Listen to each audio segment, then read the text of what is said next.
Tentu di antara kita semua mau. Ada yang mau punya mobil, ada yang mau jadi kepala dinas, ada yang mau jadi camat, ada yang mau jadi sekda, ada juga yang mau punya rumah, ada yang semua mau punya lunas utang-utangnya. Oke, lalu Allah kabulkan semua keinginan kita. Yang mau jadi sekda, kabulkan jadi sekda. Yang mau jadi kepala dinas, Allah kabulkan jadi kepala dinas. Yang mau lunas utangnya, langsung lunas utang-utangnya. Yang mau sehat, langsung sehat. Tapi begitu pada saat itu jadi sekda, langsung lumpuh. Dan bismillahirrahmanirrahim. Ya ayyuhalladzina amanu dukhulu fi silmi kafatan wa la tattabi'u khutuwatis syaitan innahu lakum aduwwum mubin. Wahai orang-orang yang beriman, masuklah engkau ke dalam Islam secara sempurna dan janganlah engkau ikuti langkah-langkah setan, karena sesungguhnya setan itu musuh yang nyata bagi kalian. Wa qala idzan bismillahirrahmanirrahim. Innallaha wa malaikatahu yusalluna 'alan nabi. Ya ayyuhalladzina amanu sallu alaihi wa sallimu taslima. Sesungguhnya Allah dan para malaikatnya berselawat kepada Rasulullah Muhammad sallallahu alaihi wasallam. Maka wahai orang-orang yang beriman, berselawatlah kalian kepada Rasulullah dengan sebaik-baik salawat. Wa qala idzan bismillahirrahmanirrahim. Inna a'tainakal kautsar fasalli li rabbika wanhar inna thani'aka huwal abtar. Sadaqallahul adzim. Maha benar Allah dengan segala firman-Nya. Ma'asyiral muslimin muslimat, sidang jamaah salat Idul Kurban yang insya Allah dimuliakan dan dirahmati oleh Allah Subhanahu wa taala. Suatu ketika Ibrahim alaihissalam mewujudkan cintanya kepada Allah dengan mempersembahkan penyembelihan kurban lebih dari 100 ekor onta dan lebih 1.000 ekor domba. Kira-kira kalau dirupiahkan sekarang kurang lebih 2,5 miliar. Seluruh makhluk memujinya dan memuliakannya. Luar biasa kau Ibrahim, begitu banyak persembahan kau berikan kepada Allah. Tidak ada orang seperti engkau. Ibrahimnya Ibrahim ini kaya dan dermawan. Yang banyak diantara kita kaya dan pelit serta serakah. Allahu Akbar, Allahu Akbar. Ibrahim alaihissalam berlaku waktu setelah lama bernikah dengan Siti Sarah. Ibrahim tidak punya anak dan Siti Sarah berkata, "Bang, menikahlah kau." "Mak bene kau bang." "Ajak nah, saya tidak mau." "Nikahlah kau bang, kau perlu ada keturunanmu. Sebagai nabi perlu ada penerusmu." Tapi Ibrahim disuruh menikah sama istrinya, tidak mau. Seperti sebanyakan orang sudah dilarang masih sembunyi-sembunyi. Allahu Akbar. Lalu Ibrahim berkata, "Kau desak terus saya, baik."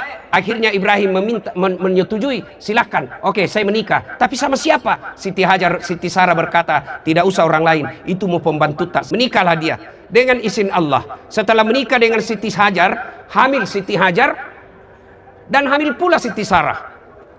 Setelah hamil dengan Siti Hajar, maka Siti Hajar melahirkan anak yang bernama Ismail alaihi salam. Inilah keturunan kita orang Islam. Ibrahim alaihissalam dengan istrinya Siti Sarah lahirkan anaknya namanya Ishak alaihi salam. Inilah keturunan orang Yahudi. Sebenarnya kita Yahudi bersaudara satu kakek, tapi sayang Yahudi kurang ajar. Lalu saudara-saudara saya yang saya muliakan, setelah anaknya Ismail besar, tidak dijelaskan dalam Quran berapa umurnya, tapi hanya Allah mendeskripsikan Ismail waktu itu sudah pandai membantu bapaknya cari nafkah. Macani parenta, macani baliambo nama sapa dalle. Kira-kira ulama menafsirkan 13-14 tahun. 8 Zulhijjah, mimpi Ibrahim alaihissalam. Dalam mimpinya diperintah Allah, Ibrahim, potong itu anakmu. Mimpi Ibrahim, bangun. Dan ketika bangun Ibrahim berpikir, ini mimpi atau wahyu? Kalau wahyu kenapa anak disuruh potong? Kalau mimpi kenapa sangat jelas? Lama berpikir selama tanggal 8 Zulhijjah itu. Berpikir-pikir itulah sekarang yang kita umat Islam sekarang menyatakan mengeri nama dengan hari Tarwiyah atau hari berpikir-pikir yang kita disunahkan berpuasa. 8-9 Zulhijjah. Menipis Ibrahim. Mimpi lagi. Ibrahim, potong anakmu. Ibrahim bangun. Dan pada saat itu beliau yakin ini bukan mimpi, ini wahyu perintah Allah. Dia yakin tanggal 9 Zulhijjah itu, maka kita sebut dengan hari Arafah atau hari penuh keyakinan. Juga kita disunahkan berpuasa. Kemudian tanggal 10 Zulhijjah dia panggil anaknya Ismail. Ismail, dalam mimpi saya diperintah Allah untuk menyembelih kamu. Bagaimana menurutmu nak? Bapak-bapak tanya mi anak sekarang yang genset. Nah, Disuruh kok perintah kok Tuhan, potong kok. Bagaimana menurutmu?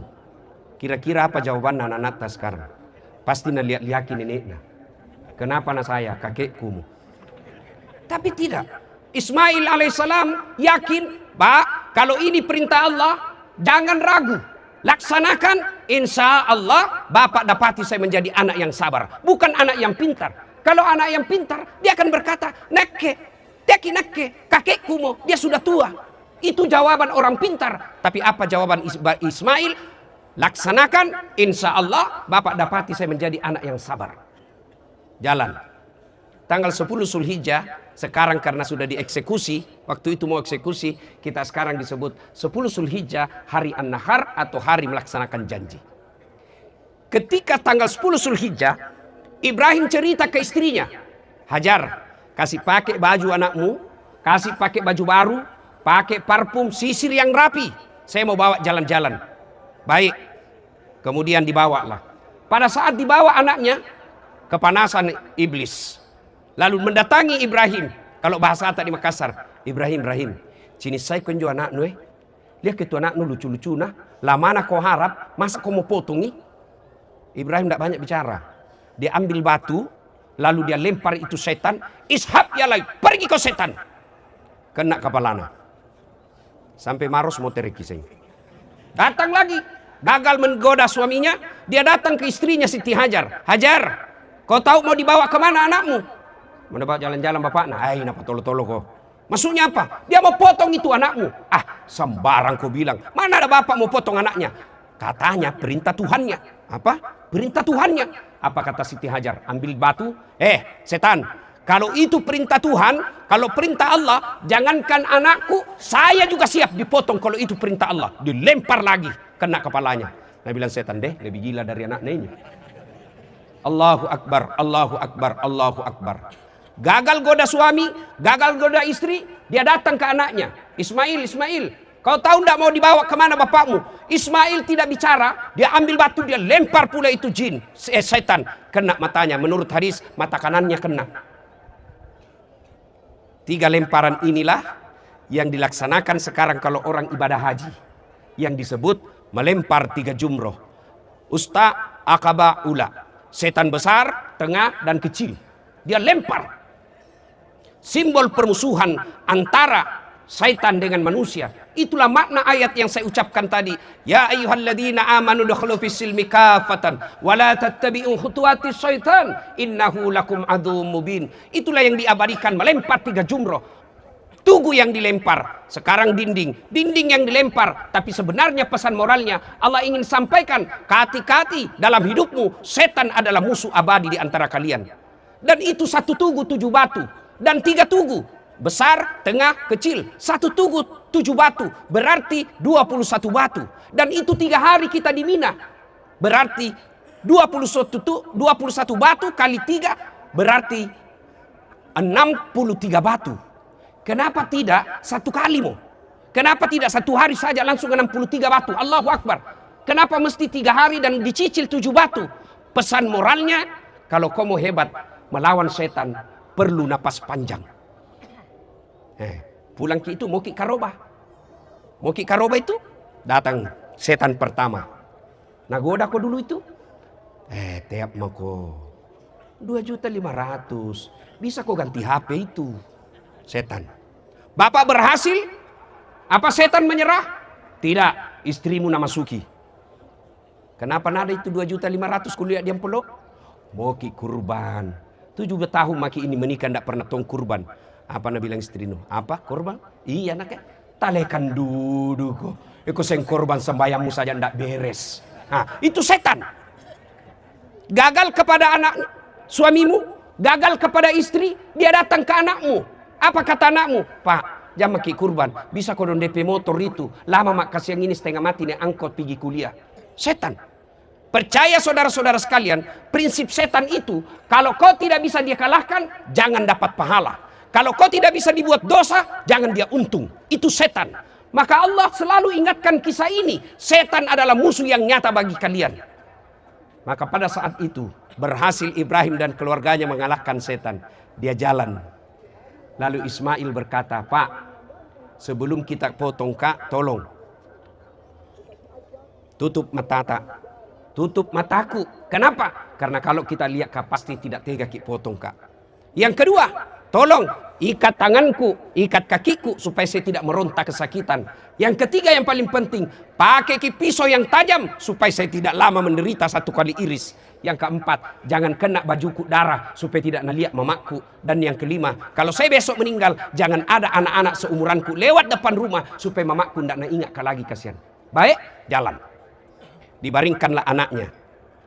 Dia ambil parangnya Ibrahim, diikat tangannya Ismail, lalu dia tutup matanya, dia baringkan, dia sembelih tangan. Nah, geret nih anaknya. Tapi apa yang terjadi? Pisau yang tajam itu tidak bisa melukai lehernya Ismail yang lembut. Nah, potong, tidak luka. Dia mau ulang lagi, dia bilang kita ulang lagi. Begitu mau diulang kedua kalinya, Ismail alaihissalam berkata, Pak, tunggu dulu. Apalagi nak, tolong buka ikat tanganku. Tolong buka ikat kakiku. Kenapa? Karena kalau saya diikat seperti ini, nanti Allah menilai saya tidak ikhlas dipersembahkan untuk Allah. Buka ini, buka, dibuka. Begitu dibuka, lalu Allah sampaikan kepada seluruh malaikat, wahai malaikat, lihat kau ini sehambaku, yang pernah kau saksikan, yang pernah kau ragukan, yang pernah kau tidak percaya manusia akan menjadi pemimpin di muka bumi ini, pernah kau protes. Lihat mungkin Ibrahim, bertahun-tahun dia ingin punya anak, belasan tahun dia ingin punya anak. Setelah punya anak, lalu cintanya kepada anaknya tidak mengalahkan cintanya kepadaku, dan dia mau potong anaknya wujud cintanya kepadaku. Kau lihat itu. Begitu dia mau sembelih kedua kalinya, kemudian di atas langit para malaikat memuji kebesaran Allah dengan bertakbir, Allahu Akbar, Allahu Akbar, Allahu Akbar. Mendengar kalimat mulia ini, Ibrahim alaihissalam kemudian melanjutkan dengan kalimat La ilaha illallah huwallahu akbar. Dan Ismail menyempurnakannya dengan mengucapkan Allahu Akbar walillahil hamd. Itulah kalimat kalau kita takbiran lebaran, Allahu Akbar, Allahu Akbar, Allahu Akbar. Jibril dan para malaikat lainnya, La ilaha illallah wallahu akbar. Ibrahim alaihissalam, Allahu Akbar walillahil hamd. Ismail alaihissalam. Lalu Allah perintahkan Jibril, telah wujud cintanya menesani napojiku, telah wujud cintanya kepadaku. Ambil kibas yang ada di sorga yang pernah dipersembahkan anaknya Adam ketika menikah, maka ambil kibas itu, gantikan lehernya Ismail, maka kibas itulah yang kemudian kita sembelih. Allahu Akbar, Allahu Akbar, Allahu Akbar, walillahil hamd. Apa pesan pertama?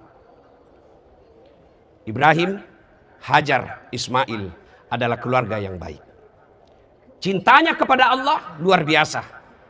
Boleh cinta kendaraan, boleh cinta anak, boleh cinta rumah, boleh cinta jabatan, tapi cinta kepada dunia itu tidak boleh mengalahkan cinta kepada Allah Subhanahu wa taala. Maknanya, kalau mau punya rumah tangga yang dikenang kebaikannya, yang dikenang kemuliaannya seperti Ibrahim dan keluarganya, syarat utamanya harus cinta kepada Allah melebihi cinta kepada segala-galanya. Pesan kedua, berkurban. Untuk memotivasi kita berkurban. Tentu di antara kita semua mau. Ada yang mau punya mobil, ada yang mau jadi kepala dinas, ada yang mau jadi camat, ada yang mau jadi sekda, ada juga yang mau punya rumah, ada yang semua mau punya lunas utang-utangnya. Oke, lalu Allah kabulkan semua keinginan kita. Yang mau jadi sekda, kabulkan jadi sekda. Yang mau jadi kepala dinas, Allah kabulkan jadi kepala dinas. Yang mau lunas utangnya, langsung lunas utang-utangnya. Yang mau sehat, langsung sehat. Tapi begitu pada saat itu jadi sekda langsung lumpuh. Mau kira-kira? Yang jadi kepala dinas langsung tuli, tidak bisa bicara. Mau kira-kira? Tadi malam kita nonton sepak bola. Ada luar biasa pemain sepak bola namanya Ronaldo dan Lionel Messi.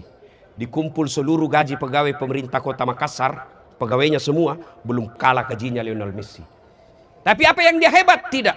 Apa yang hebat? Allah kasih lutut yang bisa bengkok. Mana bisa main bola kalau lututnya tidak bisa bengkok?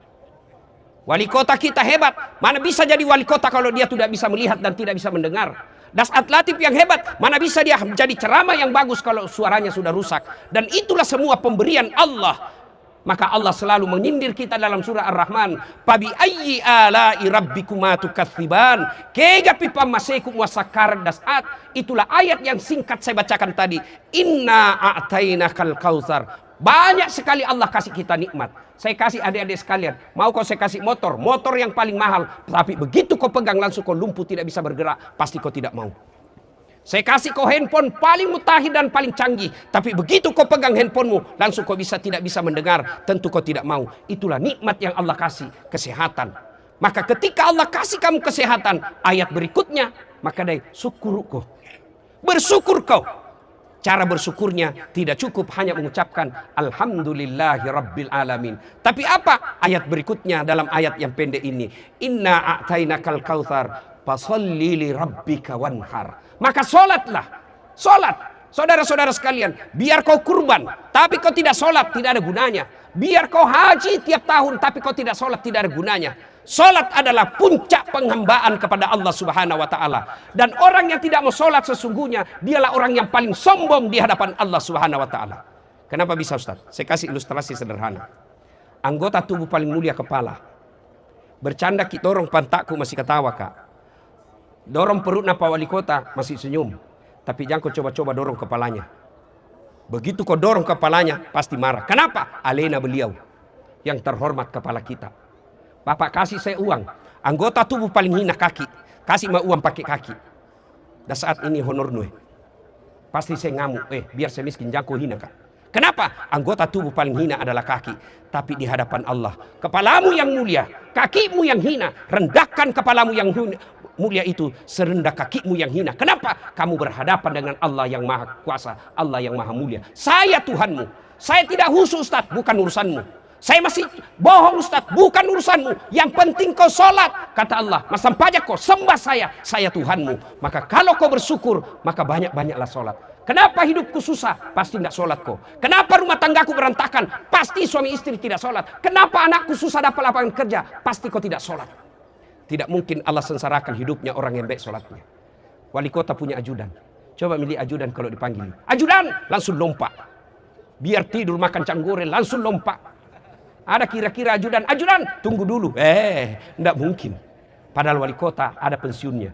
Wali kota ada mutasinya. Wali kota ada hilang jabatannya. Lalu kenapa kita sangat takut? Kenapa ketika Allah memanggil kita? Hayya 'alas shalah. Sini kau.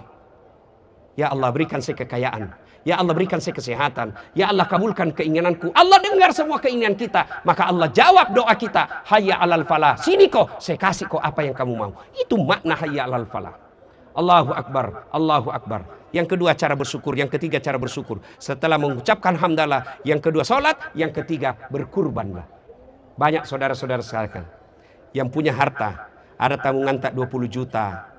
Rumah sudah punya. Handphone ada 2. Tapi tidak pernah ki sholat. Tidak pernah ki kurban. Hati-hati ki. Nah kena ki matu pakku tanah ko mati ki. Apalagi yang perokok. 2 bungkus 1 hari rokok tak.